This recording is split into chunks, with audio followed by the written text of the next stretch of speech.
to Phil and Tim in the morning. Tim, what is our topic for discussion today? Well, Phil, today we'll be discussing the rigid and unbending rules of competitive kickball. Competitive kickball.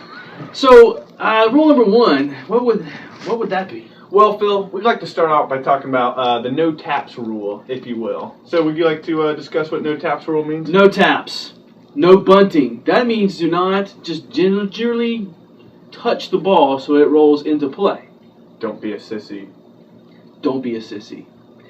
So, it seems like we need to define that a little more. How far does the ball have to roll? Well, Phil, the rules we're going to be playing will restrict bunts to the area 8 feet from the home plate, so somewhere in this area, if you will. Which means anything in this area will be considered a bunt. Anything out of this area will be considered a ball in play.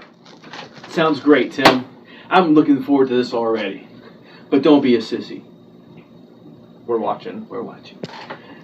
All right. So I think the other rule number 2 is what happens when someone has kicked the ball, it's in play, runners have advanced on bases, and it gets back,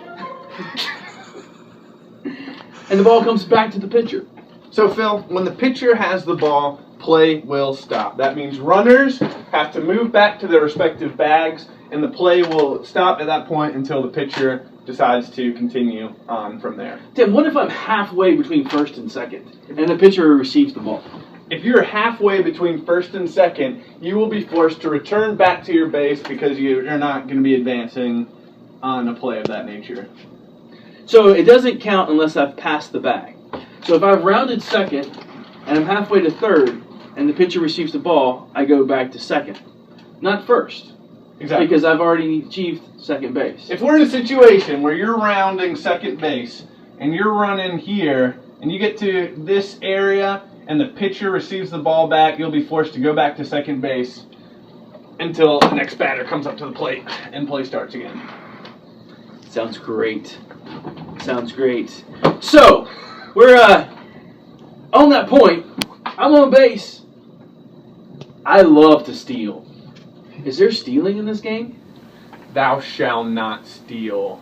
Phil, that applies in the Bible, and that applies in kickball. If you are on second base, you are not allowed to advance to third base unless a ball has been batted into fair play and you can legally run. Kicked into fair play. Kicked. So there's no stealing. Well, does that mean I have to be on the base at all times? Well, Phil, you can only advance if a ball has been kicked into fair territory and has crossed the 8 feet line that we already talked about in the no bunts rule. So I have to be on base at all times. There is no leading off. No leadoffs. Another thing we're not allowing this year is leading off, which means, again, when the pitcher has the ball, you must remain on your base. You can't take a 2-step lead, you can't take a 10-step lead, and you can't steal. While the pitcher is holding the ball, you are firmly on your base until it's been kicked into fair territory. I think the hard, fast rule in that, Tim, if I can go on this, is that your foot must be touching the base. Now, you can stretch as far as you would like, as long as that foot is on the base. You can put it beside the base, on top of the base. Doesn't matter. It has to be touching the base. If you're some crazy nut job and want to put your hand down on the base and try to advance a little further, as long as the body part is touching the base, we're fine with that. Exactly, Phil. You can put your nose to the base. It does not matter. But you must be on base. That's right. So that handles the leading off. The most complicated thing I've come up against. And he's come up against algebra. I have.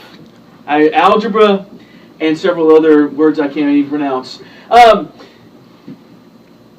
Tagging up. What in the world, Tim, is tagging up? I am so lost. Well, Phil. I'm downright befuddled.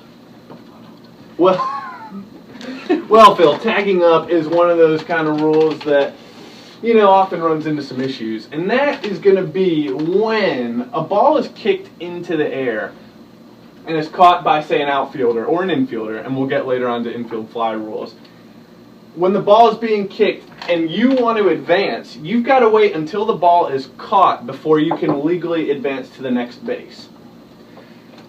What? I'm confused, Tim. I'm totally lost on this. Well, What do you mean, ball kicked in the air and leaving base and... Woo! I am totally out there. if I may, Phil, let's pretend this one right here happens to be our little base runner on first base.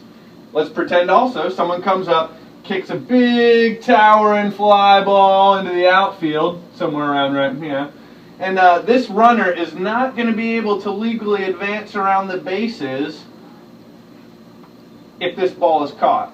So if the ball is caught on the fly, you must wait at first base until he catches it, and then you can start running. What happens if I've left first base and I'm at second and the ball's caught in the air? If you're at second base and the ball is caught in the air, you have to run all the way back to first base in order to be able to then advance further. And this outfielder is going to attempt to throw the ball to first base before you return in order to get you out. So if I've left the base and the outfielder throws it back to first before I get there, then I am out. Wait a minute. Ball's kicked, pop fly as you might call it, sky ball, whatever you want to see it as. And that's an indicating that I don't want to leave my base. Well, right? Phil, I've seen it 1,000 times. But there's a chance. There's an opportunity here to go halfway between first and second.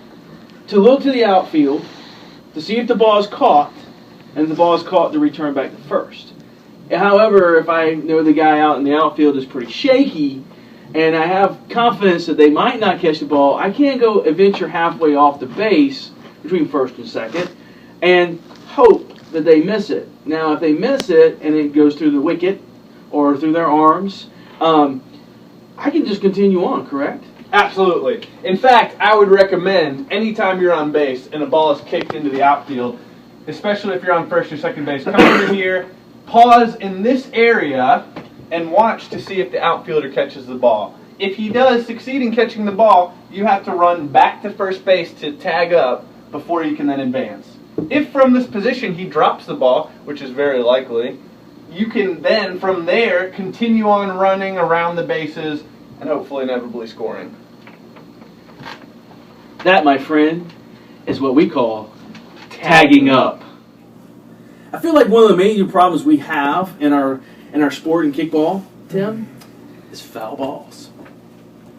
What in the world is foul ball? Well, Phil, excellent question. A foul ball will be any ball that upon being kicked comes to rest outside of the foul lines before first and third base. So if a ball is batted, hits in fair territory, and finds itself to roll into this foul portion, it'll be deemed as a foul ball.